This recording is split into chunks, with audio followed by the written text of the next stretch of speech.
Bismillahirrahmanirrahim. Assalamualaikum warahmatullahi wabarakatuh. Alhamdulillah wassalatu wassalamu ala rasulillah wa ala alihi wa ashabihi wa anba'ihi wa mawalah wa ba'du. Rabbi shrah li sadri wa yassir li amri wahlul 'uqdatam min lisani yafqahu qawli. Alhamdulillah jamaah yang dirahmati Allah, pada subuh yang baik ini insyaallah kita akan kembali meneruskan pembacaan kitab Tafsir Munir Syekh Nawawi Al-Bantani. Bismillahirrahmanirrahim. Kita lanjutkan. Qala al-musannif rahimahullahu taala wa nafa'ana bihi wa ulumihi fid dharaini amin. Suratun Nas. Sekarang kita masuk pada surah yang terakhir dalam urutan mushaf, yaitu surah An-Nas. Bismillahirrahmanirrahim. Qala Allah Ta'ala fi kitabihil karim, a'udzu billahi minasyaitonir rajim. Bismillahirrahmanirrahim. Qul a'udzu birabbin nas, malikin nas, ilahin nas, min syarril waswasil khannas, alladzi yuwaswisu fi sudurin nas, minal jinnati wan nas. Shadaqallahul adzim. Suratun Nas wahiyya madaniyatun wa qila makkiyatun. Situ ayah wa isruna kalimah, tis'ah wa tis'una harfa. Surah An-Nas adalah surah yang tergolong surah madaniyah. Ada yang mengatakan tergolong surah makkiyah. Memiliki 6 ayat, ada 20 kalimat, ada 99 huruf ya, dalam surah An-Nas. Allah berfirman, Bismillahirrahmanirrahim. Qul a'udzu birabbin nas. Qul ya asyrafal mursalin. Katakanlah wahai Rasul yang paling mulia, a'udzu, aku berlindung, birabbin nas, dengan Rabb manusia. Malikin nas, katakanlah wahai pemimpin para rasul, aku berlindung kepada rajanya manusia. Ilahin nas, katakanlah wahai pemimpin para rasul, aku berlindung dengan atau kepada Tuhan manusia atau sesembahan manusia. Ini 3 ayat pertama dari surah An-Nas, semuanya menyebut sifat-sifat Allah Subhanahu wa taala. Jamaah yang dirahmati Allah, surah An-Nas dinamakan An-Nas karena kata An-Nas disebut 3 kali ya di dalam surah ini. Apa arti An-Nas? An-Nas adalah sebuah kata yang berbentuk jamak. Artinya sekelompok manusia. Ya, sekelompok manusia. Dari sini tergambar bahwa salah satu fitrah manusia adalah berkelompok. Atau kalau mungkin bahasa yang lebih modern dikatakan manusia adalah makhluk sosial. Nah, para ulama sedikit berselisih pandang tentang asal-usul kata An-Nas itu. Ada yang mengatakan An-Nas ini akar katanya diambil dari kata unas. Kalau diambil dari kata unas, maka unas itu maknanya adalah tampak atau terlihat. Sehingga setiap kali kita menemukan kata An-Nas, maka kata itu merujuk kepada suatu makhluk yang nampak, yang terlihat. Jadi kalau tidak terlihat, gaib, nggak bisa disebut An-Nas. Ini satu pendapat. Pendapat lain mengatakan An-Nas itu diambil dari kata An-Naus. Ya, alif, lam, nun pakai tasydid, wawu, sin. An-Naus. An-Naus itu wahwa al-harakah, bergerak. Nah, jadi fitrahnya manusia disebut An-Nas. Manusia itu disebut An-Nas kalau dia bergerak. bergerak. Manusia itu harus bergerak. Jangan pasif, ya, jangan diam. Al barakah ma'al harakah. Berkah itu akan disertakan pada bergerak. Nah, di sini ada fitrah manusia yang lain. Manusia itu tidak boleh diam saja. Dia harus bergerak, baik untuk mencari penghidupan atau untuk melaksanakan kewajibannya sebagai hamba secara khusus, yaitu beribadah. Mau masuk surga, ada nggak pergerakannya? Iya, jangan diem aja. Ya kan, sholat enggak, puasa enggak gitu kan, tapi pengen masuk surga, nggak bisa. Harus bergerak. Dia cari sebab. Mau dapat rezeki sama, cari sebab, bergerak. Itu An-Nas. Nah, dalam 3 ayat pertama dari surah An-Nas, kalau kita perhatikan, Allah menyebutkan 3 sifatnya. Yang pertama adalah Rabbun Nas. Allah itu adalah Rabbnya manusia. Nah, Rabb berarti sifat yang dikandung adalah rububiyah. Rububiyah maknanya adalah pengaturan, penjagaan, pendidikan. Itu masuk mana rububiyah. Nah, jadi seakan-akan ketika ayat pertama ini difirmankan, Qul a'udzu birabbin nas, seakan-akan Allah hendak berkata, Qul, katakanlah wahai Nabi Muhammad sallallahu alaihi wasallam. Dan ini perintah juga berlaku bagi umat Nabi. Ya, hendaklah mereka berlindung kepada Allah. Dan sifat pertama yang disebut adalah rububiyahnya. Katakan, aku berlindung kepada Allah yang mengatur manusia, yang mendidik manusia, yang menciptakan manusia. Qul a'udzu birabbin nas. Nah, di sini dikatakan oleh Syekh Nawawi, ay al-taji bi muslihin nas wal qa'im bi tadbirihi wa dzikrullah annahu rabbun nas ala takhsis ma'annahu rabb jami'ul muhdatsat li anna al-isti'adzah waqa'at min syarril muwaswis fi sudurin nas. Katakanlah wahai Nabi, aku bergantung, aku meminta perlindungan kepada Allah, yang mana Allah itu muslihun nas. Allah itulah yang menjadikan adanya kebaikan pada manusia. Allah lah yang mentadbir, memanage manusia, diatur oleh Allah. Kalau kita ingin berlindung kepada kejelekan makhluknya Allah, maka yang pertama, larilah kepada Dia yang mengatur makhluk itu. Jangan berlindung kepada makhluk dari kejelekan makhluk, karena ini nggak ada yang ngatur. Berlindunglah kepada Allah Rabbun Nas, yang mengatur manusia itu. Malikin Nas, aku berlindung kepada Allah Malikin Nas. Malik raja. Dikatakan oleh Syekh Nawawi dalam tafsirnya, dikatakan wala yajuzu hahuna Malikin Nas bi isbatil alif. Ketika kita membaca surah An-Nas sampai pada ayat Malikin Nas, tidak boleh maliknya dibaca panjang. Nggak boleh dibaca Malikin Nas, itu nggak boleh. Maliknya harus dibaca pendek, Malikin Nas. Beda dengan surah Al-Fatihah. Kalau pada surah Al-Fatihah kita membacanya maknya panjang, Maliki yaumiddin. Itu riwayat yang sampai, ya, yang kita baca Maliki yaumiddin. Tapi ketika surah An-Nas kita baca Malikin Nas, pendek tuh maknya, tidak boleh Malikin Nas. Oke. Kenapa tidak boleh dibaca panjang? Yang pertama, kata para ulama, kalau dibaca panjang, ya, Malikin Nas misalnya, maka maksud ayat ini tidak tercapai. Kenapa tidak tercapai? Sebab Malik berpotensi punya arti yang memiliki, bukan yang merajai. Nah, ya kan?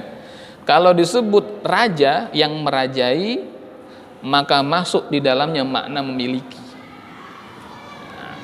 Manusia ini bukan sekedar dikuasai oleh yang memilikinya, tetapi bahkan oleh yang merajainya. Sehingga secara tidak sadar kita dilatih oleh Allah Subhanahu wa taala ketika membaca ayat Malikin Nas untuk memahami bahwa manusia ini bukan sekedar ada pemiliknya, tetapi Allah selaku pemilik itu adalah raja. Sehingga ketika Allah menetapkan suatu aturan atau suatu pengaturan kepada manusia, itu adalah atas dasar pengaturan raja yang maha adil.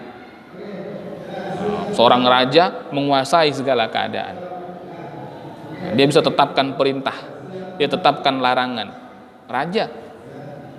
Saya punya motor, saya pemilik motor itu, tapi saya bukan penguasa, sehingga saya nggak bisa bikin aturan. Misalnya bikin aturan kalau pakai motor harus pakai peci, nggak bisa bikin itu, nggak bisa. Penguasa bisa bikin aturan kalau pakai motor harus pakai helm. Nah, siapa yang naik motor jauh harus pakai sepatu. Penguasa bisa buat aturan, tapi pemilik belum tentu. Nah, maka Allah hendak tanamkan dalam batin kita bahwa Allah bukan sekedar pemilik kita, tapi dia adalah raja kita. Maka sang raja itu berhak untuk menentukan aturan kepada diri kita, baik berupa perintah maupun berupa larangan. Wa qala ta'ala, ayat yang ketiga, ilahin nas, sesembahan manusia. Nah, di antara aturan Allah bagi manusia adalah manusia harus menyembah Allah. Dan di antara aturan Allah dalam penyembahan ini, manusia tidak boleh menyekutukan Allah. Makanya kata para ulama dalam surah ini 3 ayat pertama itu membahas tentang sifat dan haknya Allah. Dia adalah Rabb, harus tertanam. Allah Rabbuna, Allah yang mengatur kita. Dia adalah Raja, harus tertanam. Allah yang berhak menetapkan perkara-perkara kita. Dan dia adalah Ilah. Tugas kita selaku hamba hanyalah beribadah kepada Allah. Berlindunglah dengan 3 sifat ini. Dari apa? Min syarril waswasil khannas. Min syarri, dari kejelekan, al-waswas, bisikan-bisikan. Al-khannas, apa itu al-khannas? Kata Syekh Nawawi, ay alladzi yata'akhkhar 'inda dzikril insani rabbah.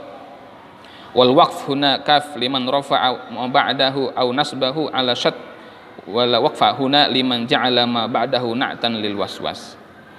Al-khannas itu adalah suatu bisikan yang dihembuskan oleh setan, yang kalau seseorang itu ingat kepada Allah, maka sang pembisik ini mundur, ya ta'akhir. Ya, sang pembisik ini mundur. Jadi ada satu setan yang memang diletakkan di dalam hati manusia, di dalam diri manusia itu. Ma min ahadin illa wukila bihi qarinah. Tidaklah ada satu orang pun yang hidup di dunia ini kecuali apa? Di dalam dirinya ada qarin.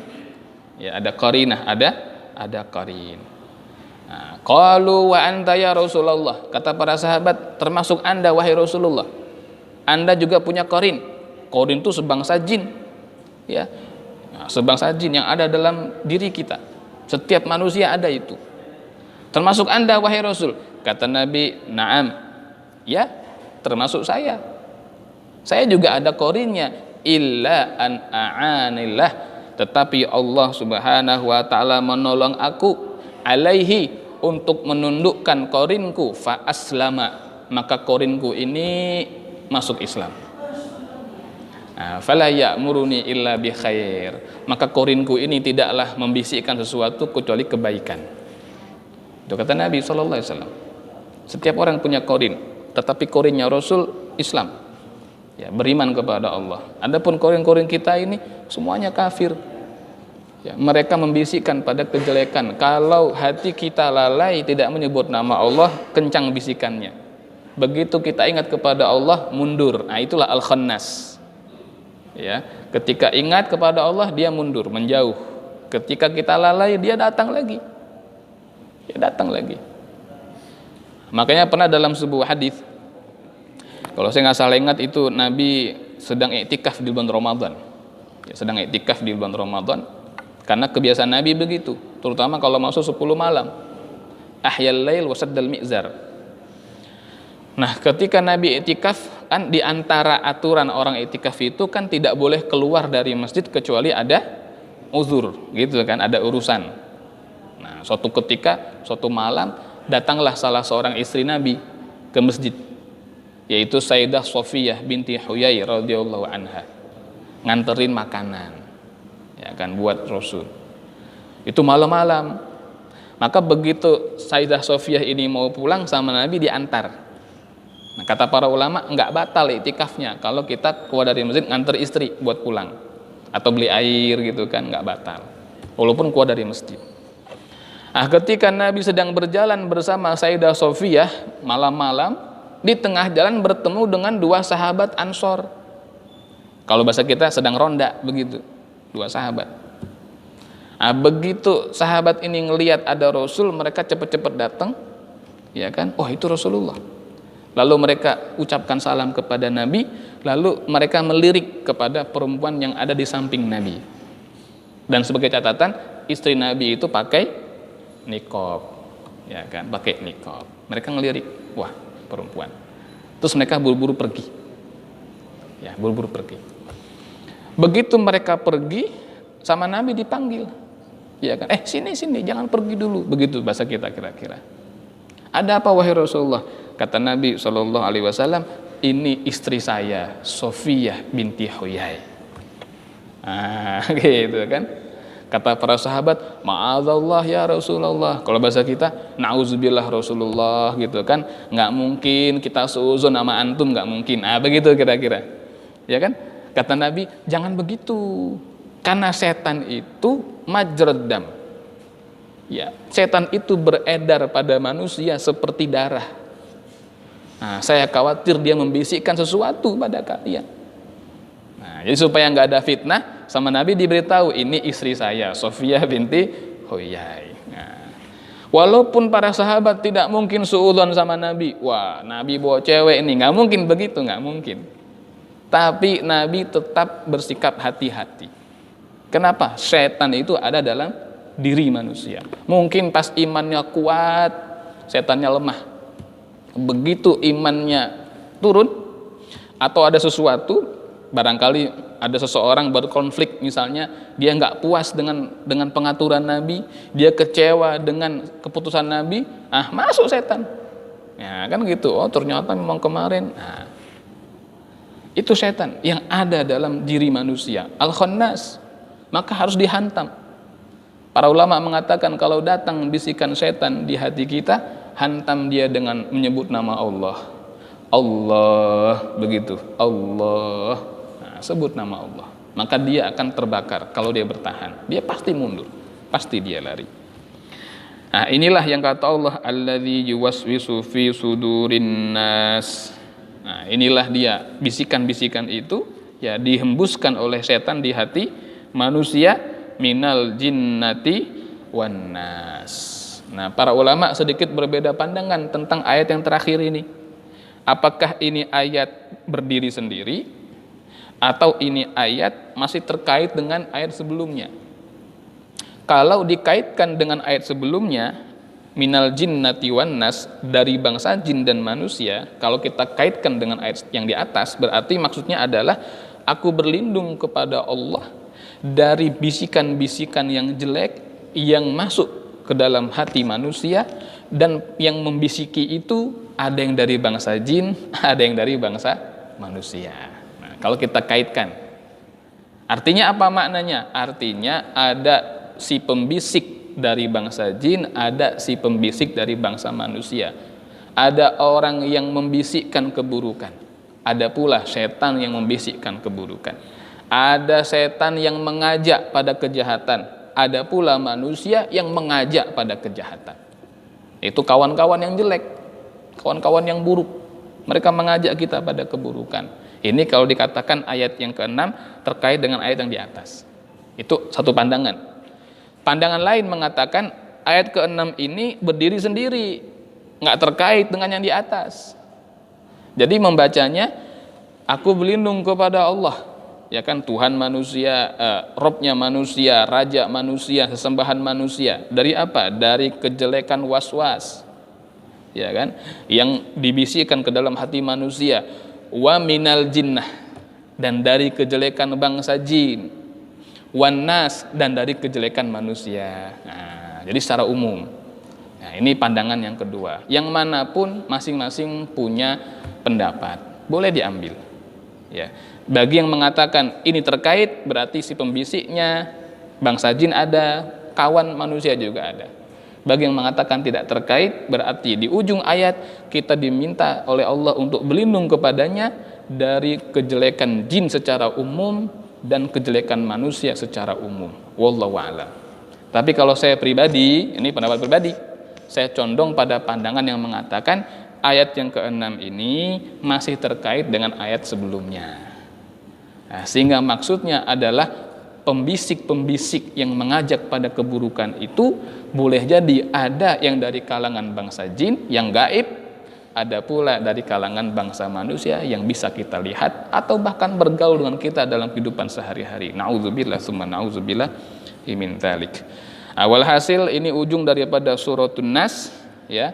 Sebagai kesimpulan daripada surah ini secara singkat bisa saya sampaikan bahwasanya kalau pada surah Al-Falaq, ya suratul Falaq, kita berlindung dengan menyebut nama atau sifat Allah satu. Qul a'udzu birabbil falaq. Itu aja.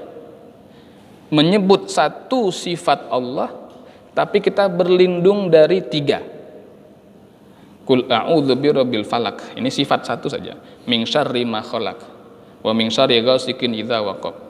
Wa min syarri naffatsati fil 'uqad wa min syarri hasidin idza hasad. Ini 3 sama 4 ayat ini manusia. Satu disebut sifat Allah, kita berlindung dari 3 hal. Kejelekan makhluk secara umum, kejelekan waktu yaitu malam, contohnya ketika pekat, kejelekan para penyihir wanita, atau kejelekan orang yang dengki. Satu sifat untuk berlindung dari 3 kejahatan eksternal. Tapi dalam surah An-Nas disebut 3 sifat untuk berlindung dari satu hal. 3 sifatnya apa? Qul a'udzu birabbin nas, malikin nas, ilahin nas. 3 hal, 3 sifat ini. Berlindung dari satu hal saja. Dari apa? Dari waswas al-khannas alladzi yuwaswis fi sudurin nas. Ini namanya keburukan internal. Nah, maka kata para ulama, memang rupanya menjaga diri kita dari keburukan internal, keburukan yang ada pada diri kita sendiri itu lebih sulit. Ya, lebih harus berhati-hati daripada keburukan yang datang dari luar.